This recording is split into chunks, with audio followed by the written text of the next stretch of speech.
علم حاصل کیا جاتا ہے کسی چیز کی معرفت کو حاصل کرنے کے لیے۔ جب ہم کوئی علم حاصل کرتے ہیں تو ہم یہ چاہتے ہیں کہ ہمیں اس چیز کے نفع اور نقصان کا پتہ چل جائے،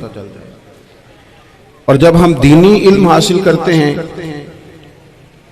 تو اس کا مقصد یہ ہوتا ہے کہ ہمیں رذائل اور خسائل ان دونوں کی خبر ہو جائے، خیر کیا ہے شر کیا ہے اس میں تمیز کا ملکہ ہمیں نصیب ہو جائے، اچھائی اور برائی کھل کر ہمارے سامنے واضح ہو جائے۔ یہ مقصود ہوتا ہے علم سے۔ علم سے، تعلیم سے مقصد زیادہ باتیں کرنا نہیں ہوتا۔ ایک آدمی بہت زیادہ باتیں کرتا ہے تو شاید بڑا عالم ہے، ایک شخص بہت زیادہ گفتگو کرتا ہے تو اس کے پاس معلومات زیادہ، ایسا نہیں،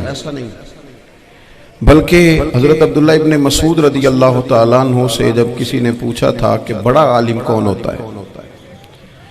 تو آپ فرمانے لگے جو رب سے زیادہ ڈرے وہ بڑا عالم ہے۔ اور دلیل انہوں نے یہ دی کہ اللہ کریم نے قرآن مجید میں فرمایا ہے کہ انما یخشی اللہ من عبادہ العلماء، اللہ کے بندوں میں سے جو عالم ہیں وہ رب سے ڈرتے ہیں۔ تو دینی تعلیم، اس کی معلومات حاصل کرنے کی کوشش کریں، صحیح کریں۔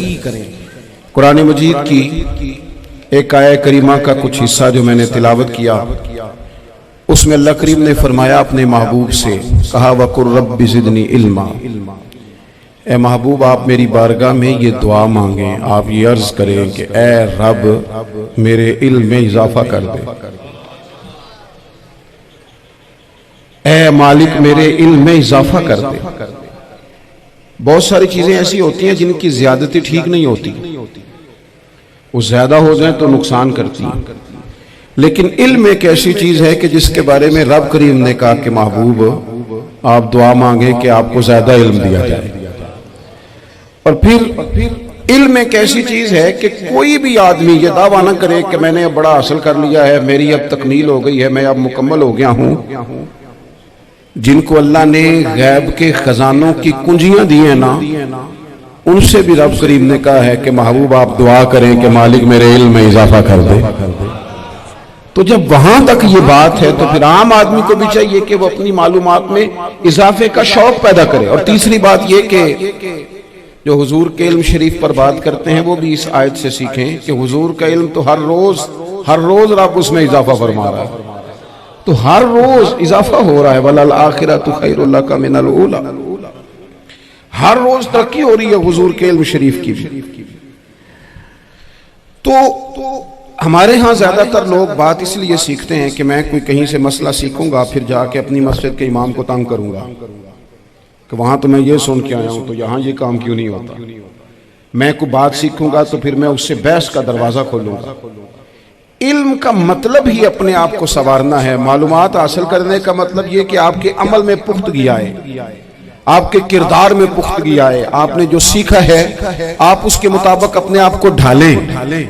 مسلم شریف میں موجود ہے، نبی پاک صلی اللہ علیہ وسلم نے دعا مانگی ہے، اے اللہ میں اس علم سے تیری پناہ مانگتا ہوں جو علم تو ہو پر نفع والا نہ ہو۔ جس بندے کے علم نے اسے نفع نہیں دیا، وہ کچھ سیکھ نہیں سکا اس سے، تو اس کا علم کسی کو کیا نفع دے گا جب خود سے اس نے۔ اور صوفیہ کرام تو فرماتے ہیں کہ جو لوگ بڑی معلومات حاصل کر لیں، بڑی باتیں سیکھ لیں، پنچایت میں کسی کو بولنے نہ دیں، گھر میں کسی کو بولنے نہ دیں، بہت سارے لوگ تو علماء کو بھی مشورہ دیتے ہیں، بڑی باتیں کرے لیکن عمل کے لحاظ سے بندہ زیرو ہو تو اہل دل فرماتے ہیں اس کی صحبت سے بچو۔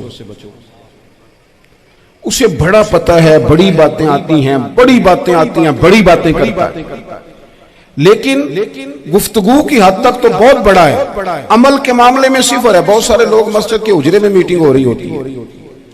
اور وہ لمبی دلیلیں اور مشورے دے رہے ہوتے ہیں، نماز کا ٹائم آ جائے تو اٹھ کے چلے جاتے ہیں، کہتے ہیں میں اپنے محلے دی مسجد پڑھنی ہے۔ کئیوں کو کام یاد آ جاتا۔ فرمایا کہ شخص کے پاس معلومات بڑی ہوں لیکن عمل کے معاملے میں بندہ زیرو ہو تو اسے بچنا کیوں؟ اس لیے کہ اگر پڑھا لکھا آدمی بے عمل ہونا تو وہ اپنی بے عملی پر بھی دلیلیں پیش کرتا ہے۔ وہ کہتا ہے میں یہ کام نہیں کرتا تو یہ میرے پاس دلیل ہے، وہ تو بے عملی کو بھی مزین کر دے گا معاذ اللہ۔ تو دینی تعلیم ایک تو حاصل اس لیے کریں کہ ہم نے اپنے آپ کو سنوارنا ہے، اور دوسرا علم کا شوق طبیعت میں ہو۔ دیکھیں نا، اللہ کے حبیب صلی اللہ علیہ وسلم نے فرمایا ہے کہ جو علم کے رستے پہ چل پڑا وہ جنت کے رستے پہ چل پڑا ہے۔ جمعوں میں، محفلوں میں کانوں کے ذائقے کے لیے نہ آئیں، اس لیے آئیں کہ میرے علم میں، میرے عمل میں یہ کوئی اضافے کی بات بنے گی، میں کوئی نصیحت حاصل کروں گا تو میرے دل کا زنگ اترے گا۔ ہمارے ہاں یہاں لوگ مزے کے لیے آتے ہیں اور آج کل لوگ فوٹو کے لیے آتے ہیں۔ ان دو کاموں سے نکل کر خالص اصلاح کی نیت سے علم کا شوق، ہمارے ہاں تیزی سے ایک حرکت کی گئی، علماء کا وقار خراب کیا گیا اور لوگوں کو دینی علوم سے دور کیا گیا، اور اس میں بعض بیچارے واعظین اور خطباء نے بھی کردار ادا کیا، جب جعلی پیر کی تعریفیں کھول کے کیوں، اور اسے پتہ نہیں کہاں تک یہ سٹیج ہوتے ہیں نا، ان میں کوئی بندہ اچھا لگے بھی تو اس کے لیے دعا کرنی چاہیے، تعریفیں نہیں کرنی چاہیے۔ تعریفیں اس کا کوئی فائدہ نہیں ہے، اس بندے کو تو دعا کا فائدہ ہے، اگر آپ کو اچھا لگ رہا ہے تو اسے دعا دے، اس سے زیادہ کچھ نہیں کرے۔ اور ہمارے ہاں جناب وہ نقیب محفل بیچارے کی شامت آ جاتی ہے اگر تعریفیں تھوڑی کرے تو، کہتے ہیں انہوں تو نام ہی نہیں لینا ہوتا، وہ بھائی اس کے نام لینے سے آپ کا قد اونچا ہوتا ہے۔ تو علم اور عالم، ان دونوں چیزوں سے قوم کو دور کیا گیا، دینی تعلیمات کا فقدان ہے۔ جو میٹرک تک لوگ 60-70 کتابیں پڑھ جاتے ہیں انہیں بھی قرآن پاک ٹھیک سے نہیں پڑھنا آتا، دور کیا گیا۔ آپ مجھے بتائیے، چلیں ایک مسجد ہی آپ دیکھ لیں، اس مسجد کے اندر اگر ایک طرف ایک عالم دین مشکاہ شریف کھول کے بیٹھے ہوں، حدیث پاک کا درس ہو رہا ہے، یا بہار شریعت کھول کے بیٹھے ہیں، فقہی مسائل بیان کی، اور اسی مسجد میں ایک بابا جی جبہ پہن کے تگڑا سا بڑی سی پگڑی باندھ کے اور 500 دانے والی تسبیح لے کے بیٹھے ہیں، اب ایک بندہ اندر آتا ہے تو وہ کدھر جائے گا، عالم کی طرف کہ بابا جی کی طرف؟ وہ کیوں جا رہا ہے بھلا بابا جی کی طرف؟ وہ اس لیے کہ ہم نے اسے یہ بتایا ہی نہیں کہ جس طرح سبحان اللہ سبحان اللہ سبحان اللہ پڑھنا عبادت ہے نا، اسی طرح دارابا دارابا پڑھنا بھی عبادت ہے۔ اسے ہم نے بتایا نہیں کہ جب تک علم کے رستے میں رہنا بھی عبادت ہے، جب تک اسے یہ سمجھ نہیں نہ آئے گی کہ جس طرح وظائف کی کتاب پڑھنا عبادت ہے، اسی طرح مشکاہ شریف پڑھنا بھی عبادت ہے، حدیث بخاری کا درس لینا بھی عبادت ہے، مسلم شریف کی احادیث پر اپنے اساتذہ سے بیٹھ کر دروس پانا بھی عبادت ہے۔ جب تک یہ پورا مزاج دیکھیں نا، نبی پاک صلی اللہ علیہ وسلم نے فرمایا رات کی ایک گھڑی بھر دین سیکھ لینا ساری رات نفل پڑھنے سے بہتر ہے۔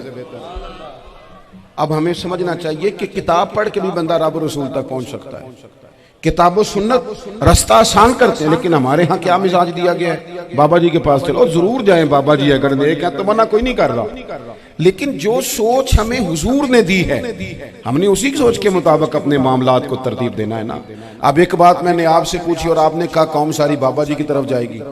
حدیث پاک کس طرح ہے؟ اللہ کے محبوب مسجد شریف میں تشریف لائے، دونوں جانب لوگوں کے حلقے بنے ہوئے ہیں، لوگ بیٹھے ہوئے ہیں، ایک حلقے میں لوگ اللہ کی یاد کر رہے ہیں، ذکر ہو رہا ہے، ایک حلقے میں بیٹھ کے ایک عالم کتاب و سنت کا درس دے رہے ہیں، ایک صحابی اور باقی سن رہے ہیں۔ خاص توجہ کریں نوجوان میری بات پر، رسول کریم صلی اللہ علیہ وسلم دونوں کے بیچ کھڑے ہو گئے اور کریم نے فرمایا دونوں محفلیں خیر کی ہیں، دونوں ہی حلقے خیر کے ہیں، اور پھر حضور فرمانے لگے مجھے چونکہ رب نے استاد بنا کے بھیجا ہے، میں چونکہ معلم بن کے آیا ہوں، یتلو علیکم آیاتنا ویزکیکم، میں چونکہ کتاب و سنت کی تعلیم کے لیے آیا ہوں۔ یہ لفظ کہتے کہتے حضور اس جماعت میں بیٹھ گئے جو دین پڑھ اور پڑھا رہی تھی، حضور وہاں بیٹھے جہاں بات دین کی ہو رہی۔